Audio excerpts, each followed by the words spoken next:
Good morning, my cubs, my pride and joy as Pride of Lions. We're just really glad to be here today.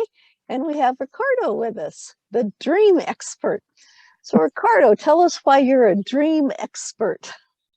Yeah, thanks for having me first. So I hold my mic like this. The 1 second. So it's live, so we see that's live. Oh, Why? it's okay. So I do it like this. Why I am the dream expert?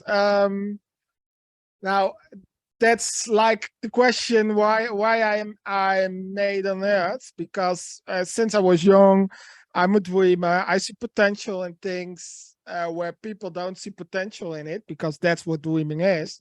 You see things what other people doesn't see. Like for example, some people see young people, they are addicted or depressed and think that's a lost generation. But if you are a dreamer, you see potential, and you see, no, there's a generation who can change the world. So that's something I do naturally, and from my youngest age. But I think 2 years ago, I discovered with all the activities I do, to my music, speaking, I did it for a long time, but I was just struggling. But what is that common ground? What's the thing that's my thing? Because I speak about a lot of topics. So 2 years ago, I thought, but the common ground is dreaming. That's something I do that without any pressure, so easy, and most people, they don't. It's very difficult for most people. So that's what I told to my team. I think dreaming is the coming thing, and my whole team said as a choir to me, but we know already you are for years the dream expert. So that's how I became the dream expert. That's But awesome. to be honest, from the womb of my mother. Oh, oh, wonderful. So what are you doing right now? I mean, what kind of things are you involved in at the moment? Firstly, I'm involved in an organization we started in Corona time, called FearlessGeneration. And I love your name, Roaring Like Lions, because in our logo, there's a tiger in it. The tiger is our symbol. So I love tigers. We were just thinking about lion or tigers, but tigers, the way the character is how we are. And we focus there on young people from 60 to 25 years old, to help them to discover, reach, and live their dreams in a fearless and healthy and long-term way, because it's easy to go to your destination, but it's hard to stay there, despite the circumstances, because we can't guarantee there won't be negative circumstance in life.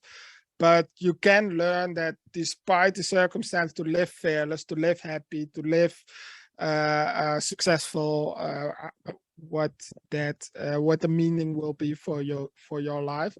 And besides that, I also give speaking. I speak for leaders, potential leaders, and young people, of course.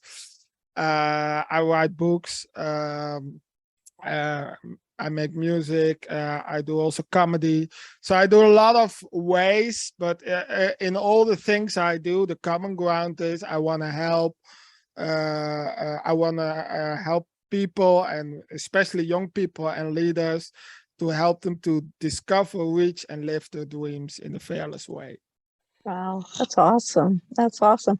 So do you have workshops going on, or masterminds or summits, or how do you go about this? Mainly what I do right now, because from our own organization, what we do, we make television programs where I have also a talk show where I'm the host. It's in Dutch right now, but maybe it will change on the day. That's what we do out of the organization, and also other types of programs from other presenters of our team. Besides that, mostly I will be as a guest speaker on the house. People ask me to speak, to give a workshop or training. I'm busy with now making a special online course because a lot of Oh, people good. ask me for it. But I'm a little bit struggling because, it's very easy to give people lessons and inspiration in an abstract way. But I Right. don't want to be fussy. I want to be practical, but not practical in a way you need to do it like this, but practical in a way that people can discover the way they need to do it. Right. And that's very difficult to put in a course. It So is. we're just busy with shaping it, and now for 2 years, because I'm not happy with how the outcome will be. We test it with people, with small groups. They are close to us, and we test it, and I'm not happy with the outcome yet. So I'm not launched it, and of course my books, because before Corona time, I write a book of 250 pages that was called Fearless. But in Corona time, we start the organization Fearless Generation, and because we targeted on 60 to 25 years old, I was thinking, but this book is too many pages for this generation. That's not helpful. You know what I do? I'm gonna rewrite the book and split it up in a 16-part series. It was Oh, wow. started with a 12-part series of pocket books, and the first 2 books are already out on Amazon. The System of Success, The Root of Fear, and The Message of the Cross. So it will be small, practical, inspirational, but easy to read. So like I speak Good. right now. So that Nice. are things I do, and where I come. Cool. So we can get your books on Amazon.com. Mm-hmm. Okay, I'm gonna You can go. look it up here real quick and see if I can find your books for you so I can show everybody where they're at. Stacks. Ah, I think I had it. Okay, we're gonna do a little screen sharing here today for you. Yeah, it's good. And here you are. Yeah, that's my music. your Yeah, that's my music. music. And Let's see, does it the, have book paperback? Yeah. yeah, we'll go over to books and see Oh what we yeah, can find. yeah. That's the Dutch version, Okay. and that's the English version. It's the Oh, right second. there. The The Message of the Cross. That's the third part. The Root of Fear, that's the second part, and the System of Success in Dutch and English, that's the first part. Okay. And Are these later on Kindle too, or are they just paperback? on this moment, just paperback. Okay. We because we were busy with finding out we can't do it also on Kindle, and we maybe will do it, but to when most people read my books and read things, they want a change in their lives, and it's much easier to have something physical to hear or to read, to act with it, than just online. Okay. So we're struggling, is that the best way to achieve the goal that we have with the books? Right. So we're not sure if we want to do that yet. On this moment, not, but maybe later on. Okay. Okay. Good. Let's see. We'll take a little look inside this and see what they have. Root of Fear.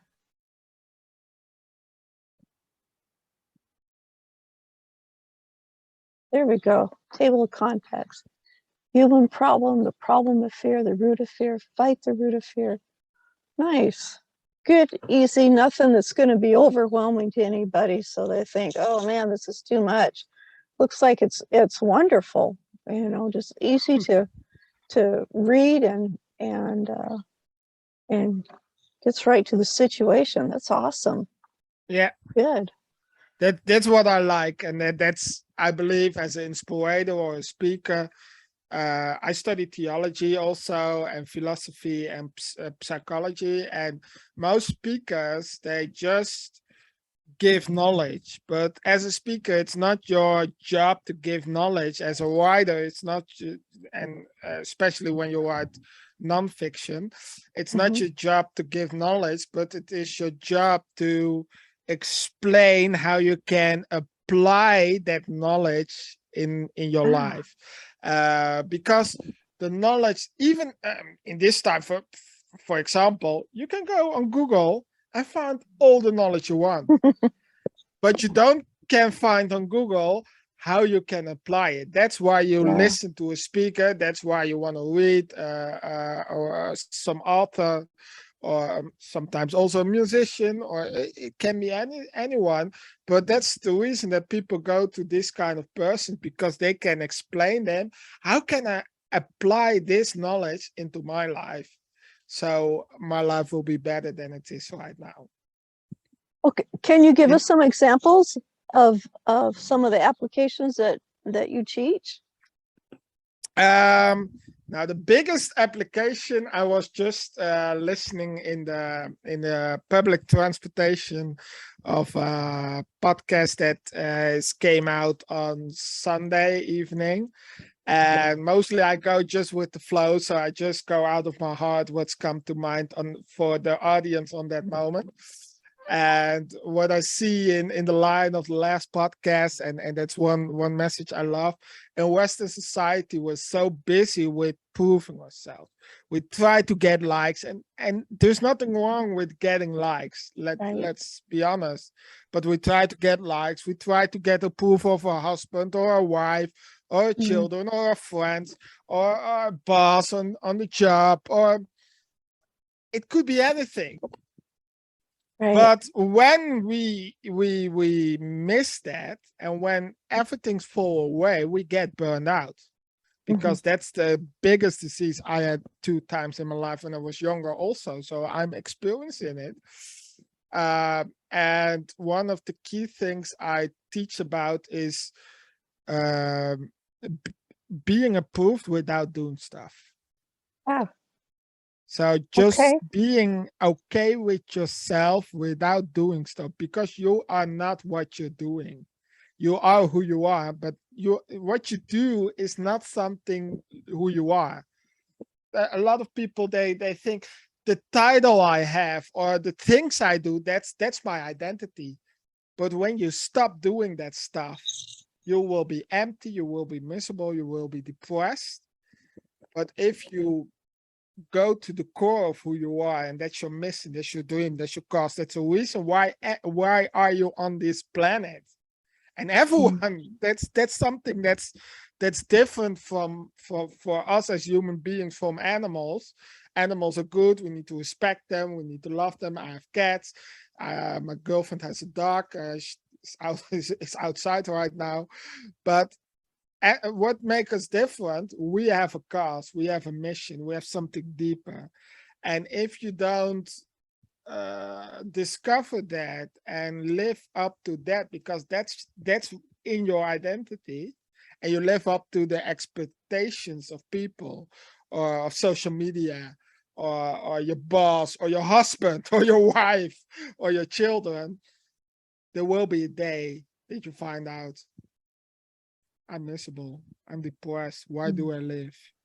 So that's one of the core messages. Stop doing stuff, stop trying approval. You are worth not of what you're doing, but who you are.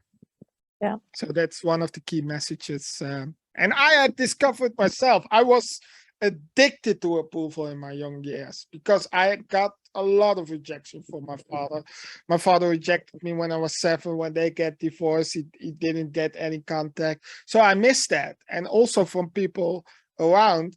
And I get addicted to approval. I was the clown in the city. I take drugs, alcohol to get approval of men. But on the moment I discover, not only in my head, because I already know it in my head, but also in my emotions, that I'm approved without doing stuff, it changed my whole life. Yeah, yeah. Yeah, one of the talks that I give on value is to tell yourself that you are worthy, you are enough, and you do have value in you, Yeah, because you have only lived this life. You are the only one who has lived your yeah, life. And because of that, you have so much value to give others, because nobody else can do what you can do. yeah, dude. Yeah. All There's right. only one you. And That's that's something. Depression. I was 4 years at depression, and people say depression is a disease. It's not a disease. What depression is, it's one thought, and it comes in several ways. But the key thought in your head that's coming like a train through your head the whole day is, why do I live? And it comes like, I'm not worthy. Do I have worth? And all kind of. But the key question is that, and if you can answer that question, why do you live? Depression stops. You can be sometimes have a bad day. I have a bad day too. We have all. Yep. But you can't be depressed anymore if you have the answer on that question, because on the moment that you think that, you have the answer. And because you have the answer, you can give the answer to yourself and it will stop. That's the solution to depression. yeah. And that's just a way of things. The reason people marry the wrong guy or the wrong wife. I talk a lot about relationships because young people, dating is one thing they struggle a lot with. But why people get in the wrong relationship, but also friendships, is because they don't know why they are living. Because most marriages, they split up not because of the small things, the irritations. Like people say but I had a divorce myself, so I know it. They split up because she wants to go that way in life and you want to go that way in life. Mm, But you didn't know when you get married. right. So if you know where you want to go in life, when I met my girlfriend, do you know what my first question to her was? I thought, she's a nice girl. And my daughter liked her too. And I thought, my first question was, how do you see your life in 10 years if everything is possible? And I let her explain it in detail for me. If there was coming out a picture that I was thinking, oh my God, no, we don't go on a date. No, not because it's bad, that picture then. It was a good picture. That's why we got start dating.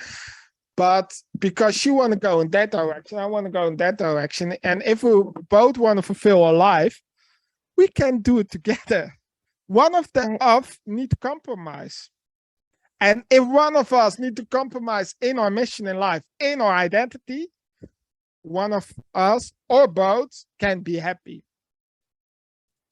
But in friendships, the same. Choose friends who go in the same direction as you. Yes. Choose a job, a company that goes in the same, and of course it can be 5 degrees to the left or to the right, but not 180 degrees the other way around, because you will be miserable or they will be miserable.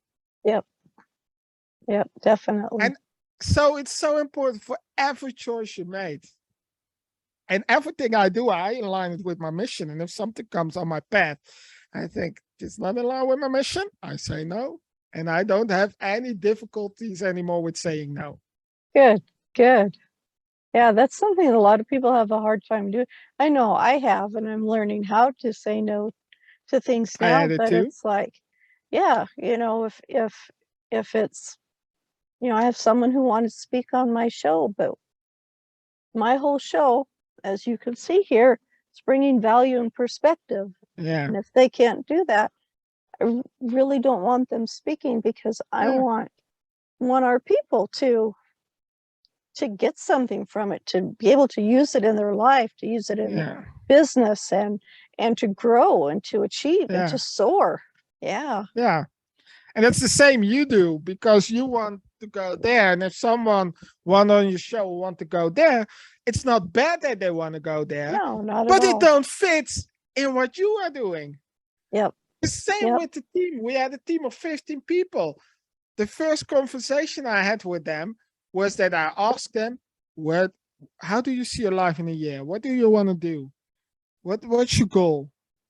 Not what are your skills or your Right. education, because I can give you skills. I can Yep. learn you skills.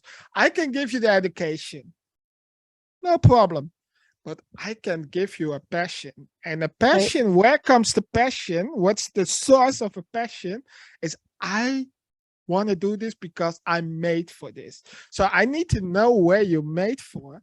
And if you're made for something different than we as an organization, I love you, but you can be part of the team. Yeah. Because either way, we will hurt you and your mission, or you hurt us. Right. Or Right. both.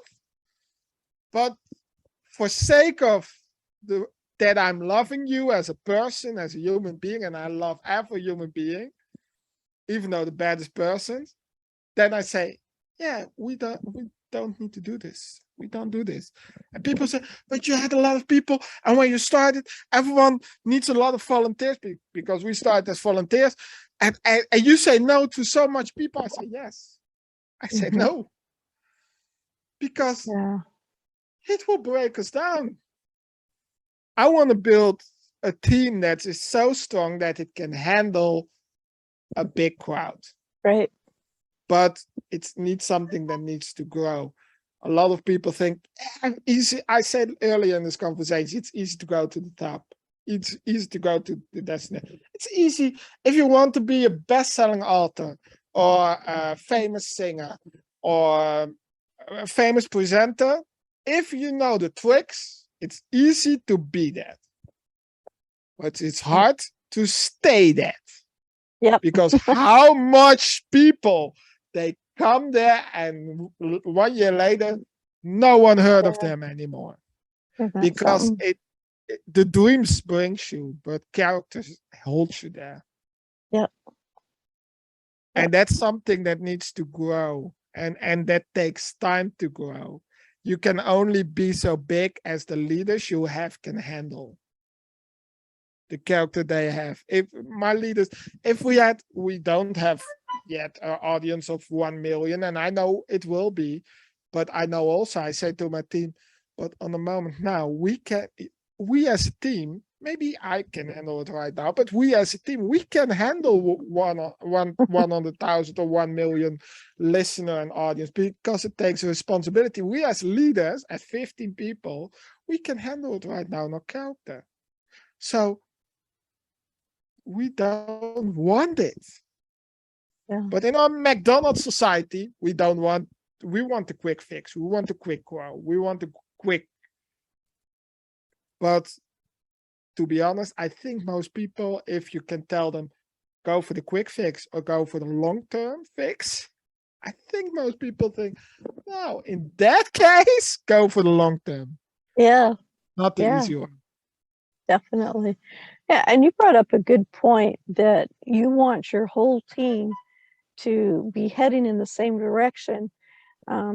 In a devotion this week, it's like the leader of the group leaves the group thinking the group's going to go on and do what it does, and within a year the group is gone, and it's like the leader didn't teach the group, but the group wasn't there going for the same direction.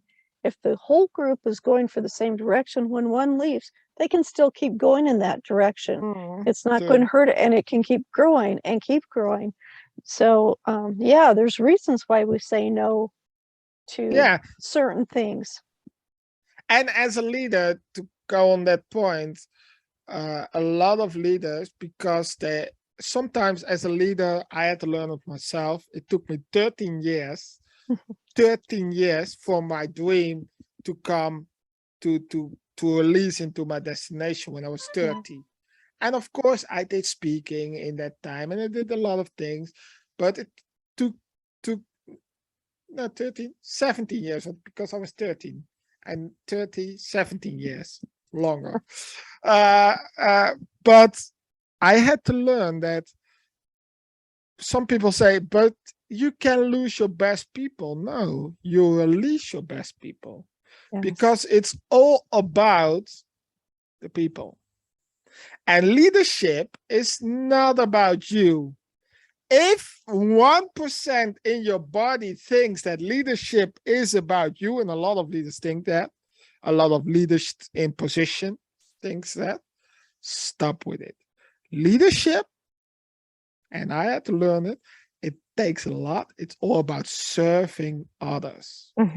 Yes. Yep. For them, not for you. For them. You are there for them, to serve them, to help them, to flourish them, to make them better than you, to let them grow. And sometimes they won't go on your organization anymore. Yeah, and they leave and they build their own thing. And if you can be happy to, for example, before this conversation, I talked with one of my team members. He's also busy with starting 2 companies. How do you say it in English? In Holland, we say gezondheid. But he's starting with 2 businesses. And I said, okay, and how do you see maybe Fearless in it or not? And how can I help you with building your businesses too? Everyone in my team, they have their own businesses or also their own side jobs, or being an actress, or and I built that too. And they when we started and when they get to know me, they were amazed that it's not about Fearless. No, because Fearless is just the people. Right. As a leader, I'm there. My job is to protect you when you make that's my job. Everything they do wrong in the world, even though it's on the company name, I say, as a leader, it's my fault. People can blame me.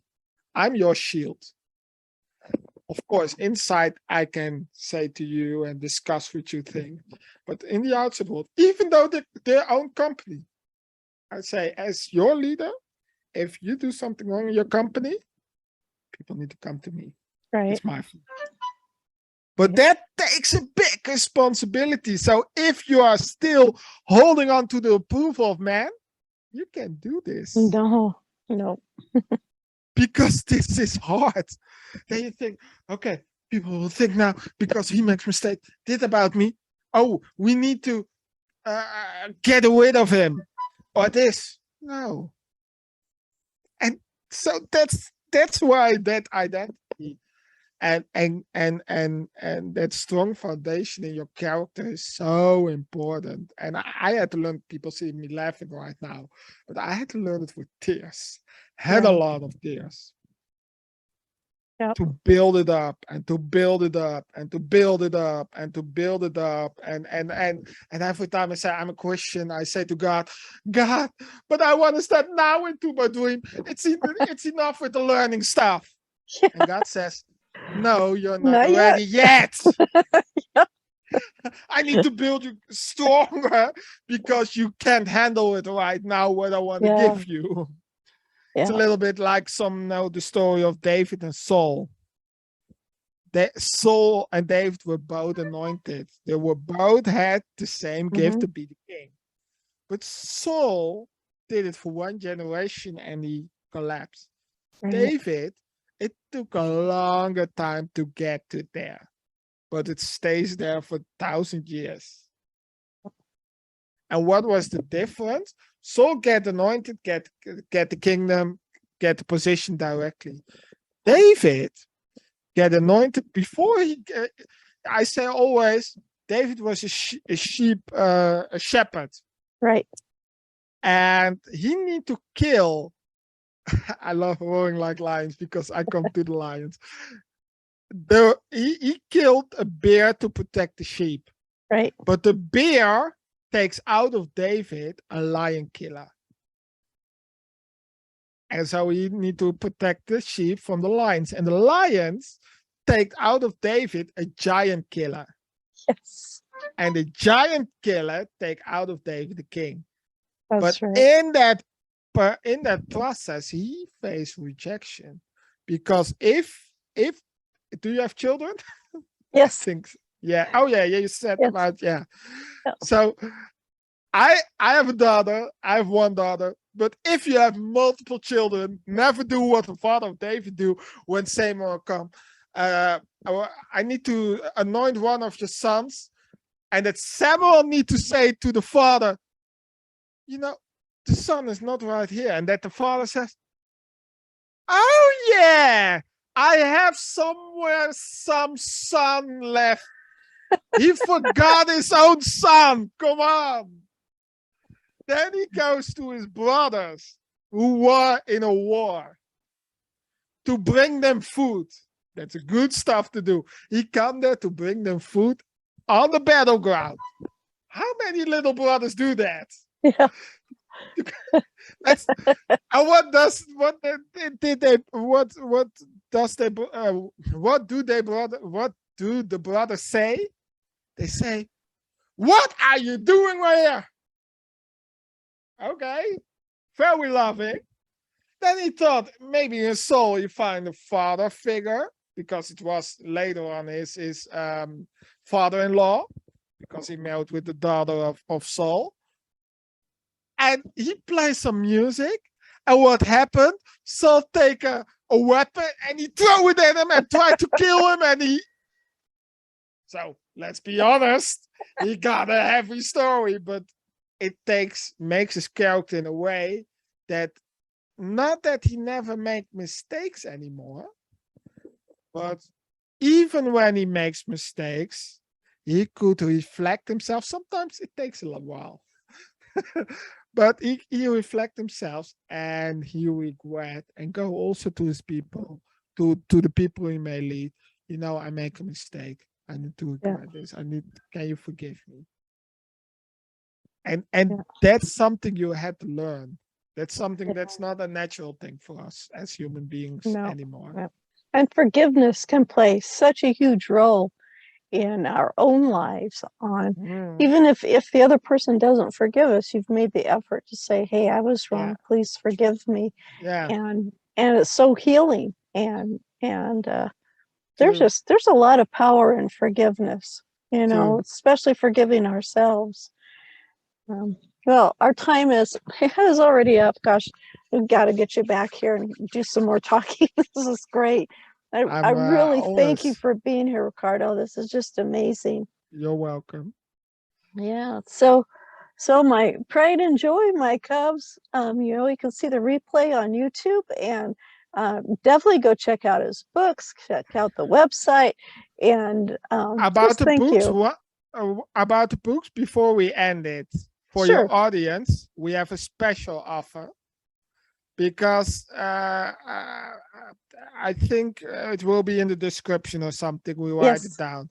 But if on the books, for your audience, for the next 3 months, on every book, we give a 40% discount. And they need to order them to the website books.fearlessgeneration.nl with the discount code Lions Like Lions something, but it will be in the description. So if you want one of the books, now it's for 40% discount on every book, not on the total price, but on every book, and then you need to buy it right there. So especially for your audience, for your beautiful lions like they are. Definitely. Well, thank you so much, Ricardo, for being on here, and my pride and joy. We'll see you next time. Thank you. Next time. Bye.